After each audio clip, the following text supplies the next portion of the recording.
Seja bem-vindo ao Dossiê Real.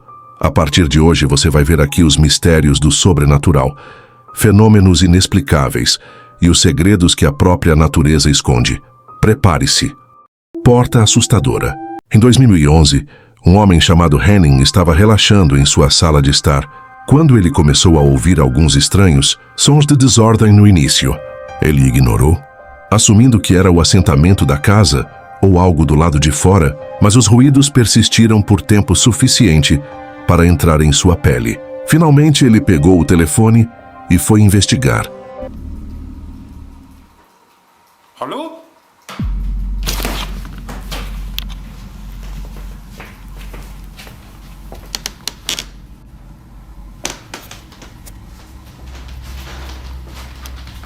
Hallo?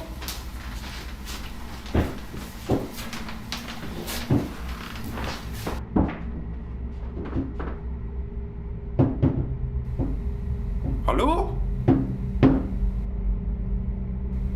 Hallo?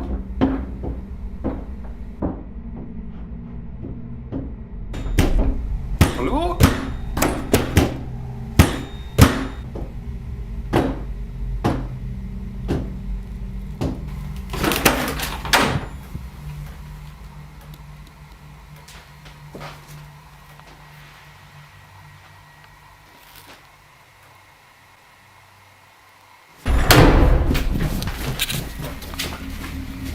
Seguindo o som, ele descobriu que estava vindo de uma das portas dentro de sua casa. O porão estava tremendo por conta própria, chacoalhando como se alguém estivesse tentando desesperadamente entrar ou sair. Reunindo sua coragem, Henning estendeu a mão, abriu a porta e não revelou absolutamente nada do outro lado, perplexo e inquieto. Mas antes que ele pudesse processá-lo ainda mais, por um momento ele apenas ficou lá. A porta de repente se fechou bem na frente dele, quase batendo o telefone de sua mão. O clipe termina com ele atordoado, em pé na descrença, percebendo que ele pode não estar tão sozinho em sua casa quanto pensava. Agora me conte aqui a sua opinião sobre esse vídeo. Michael Corredor decidiu que ia visitar uma escola primária abandonada depois de ouvir rumores locais sobre como era assombrado. Mesmo que ele nunca tivesse realmente acreditado em histórias paranormais, a curiosidade de explorar um lugar esquecido o levou a ir de qualquer maneira. Com a câmera na mão, ele caminhou pelos corredores cercado por tinta descascada, grafite e um silêncio inquietante.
Sua lente garimpou desenhos no chão que pareciam ter sido deixados para trás por crianças, décadas atrás, adicionando uma camada misteriosa à atmosfera. No entanto, não foi isso que causou o medo real. Foi algo capturado pela câmera no final. Enquanto caminhava, ele podia jurar que estava ouvindo passos atrás dele. E eventualmente ele pegou a causa provável na câmera. Foi um grande susto. Ou tinha uma criatura estranha que o fez sair correndo da instalação. Então comente o que você acha que foi. Com tubarões. Ben Chancey estava pescando um garupa Golias na costa de Stuart, Flórida, quando ele acidentalmente pegou algo um pouco maior, um tubarão-touro de 9 pés e 500 libras. Apesar do perigo, ele decidiu tentar pegar a captura de qualquer maneira. Enquanto Ben estava cambaleando no tubarão furioso, batendo contra seu barco, e o enviou espirrando na água, bem em cima do próprio tubarão.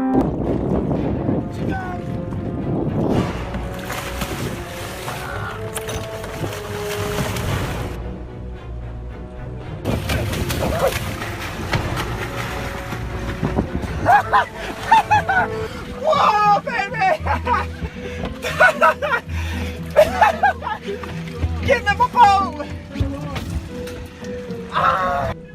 He's still there. Ele ainda está lá. Depois de perceber que o tubarão ainda estava fisgado, Ben Chancey realmente voltou para seu caiaque e puxou o tubarão-touro de 500 libras para cima. Isca viva, um dos tipos mais estranhos de pesca que você já viu, é chamado de macarrão basicamente.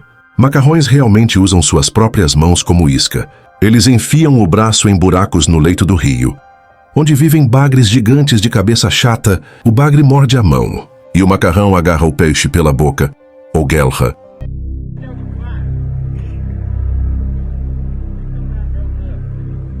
Can you get him out?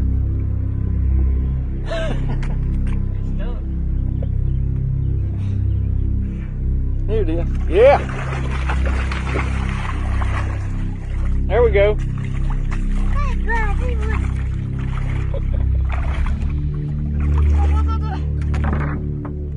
I'll eat one.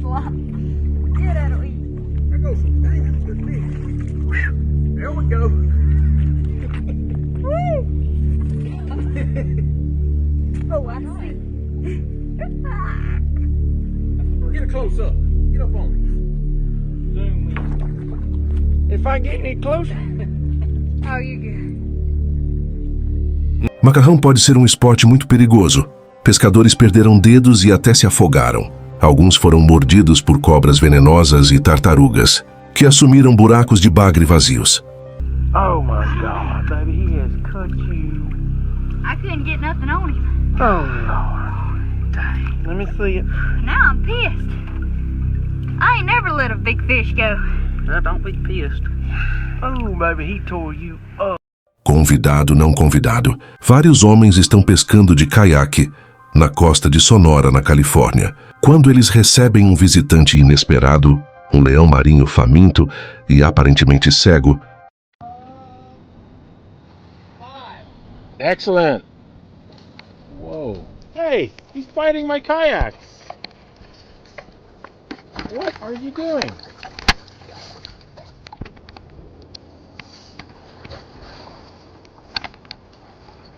Oh, oh, oh!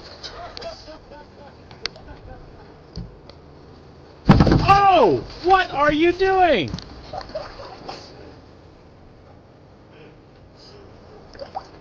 I think he's blind.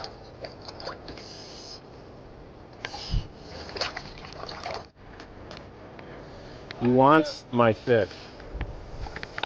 Okay, guy. Hey! Hey! No! No! Get off!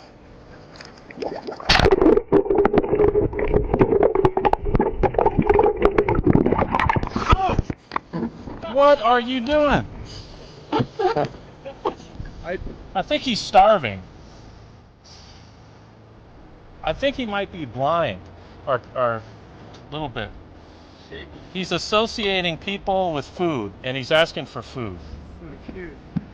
It's It's okay. so cute. He wants fish.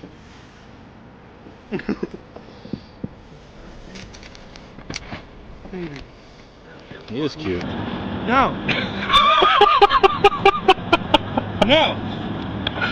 Bad dog.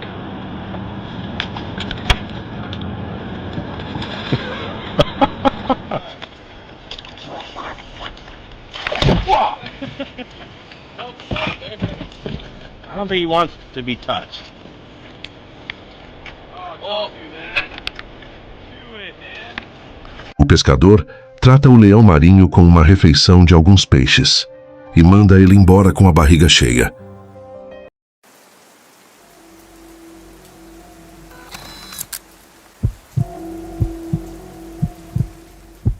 Eu tinha 22 anos quando isso aconteceu. Na época eu tinha acabado de me formar na faculdade.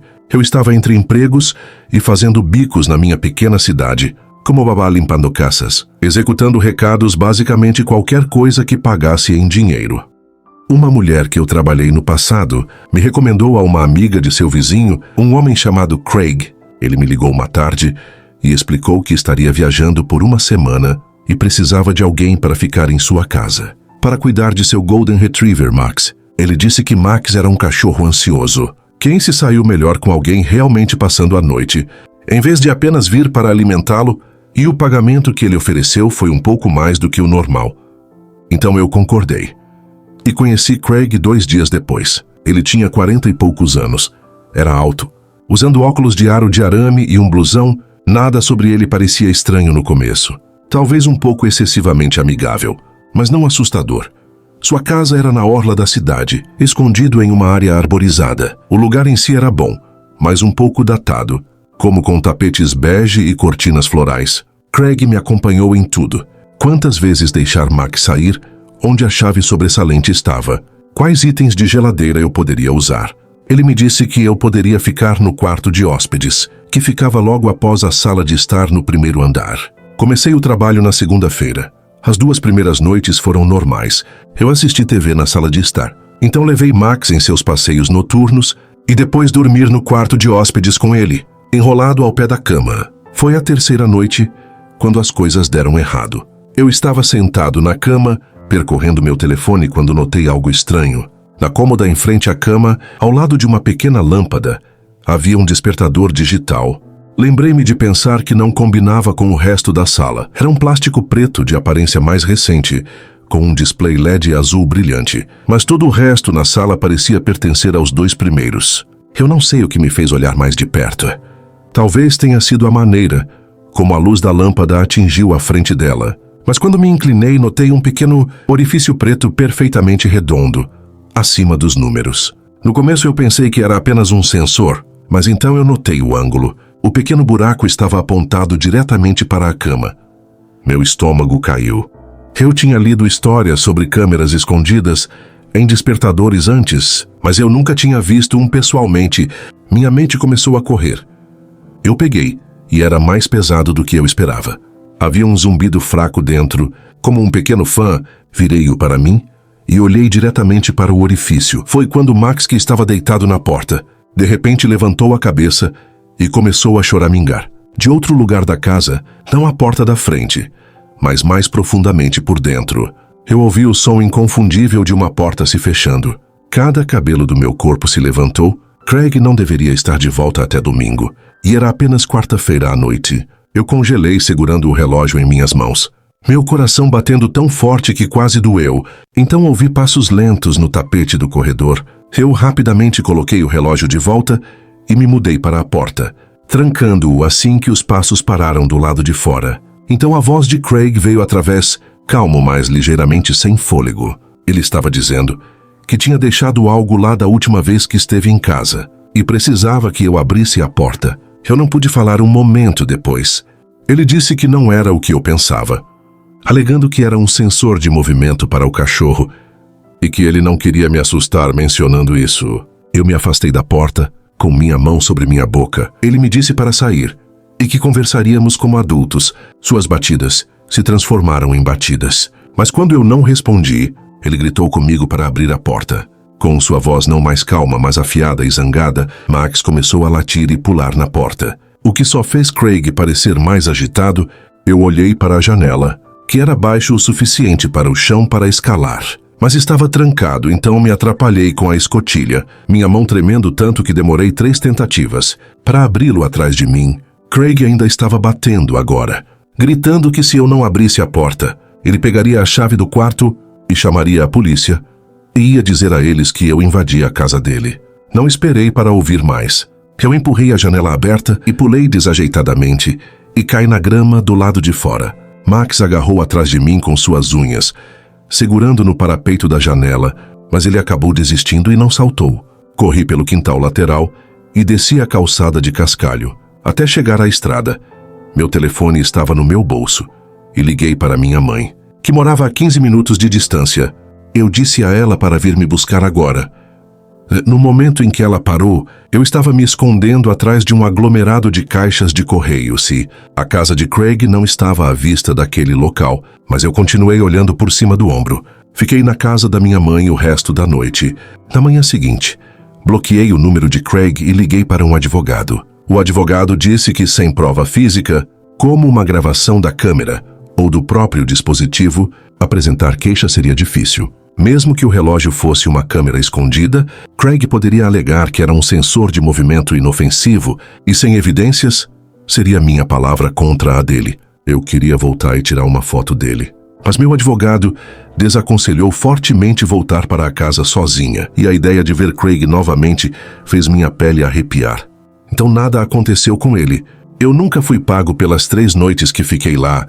A mulher que me recomendou a ele parou de responder às minhas mensagens, e eu nunca descobri se ela sabia alguma coisa sobre ele. Por semanas depois, tive pesadelos ao acordar para ver uma lente de câmera. Me observando do outro lado da sala, comecei a verificar todos os relógios, detector de fumaça e porta-retratos no meu próprio apartamento. E ainda penso naquele momento. Eu olhei para aquela pequena lente preta e o som da porta fechando em algum lugar atrás de mim. Em uma casa que eu pensei que estava vazia, o que me diz que ele pode ter estado em casa o tempo todo, me observando através daquela câmera. Agora me diga aqui nos comentários, o que você achou dessa história aterrorizante?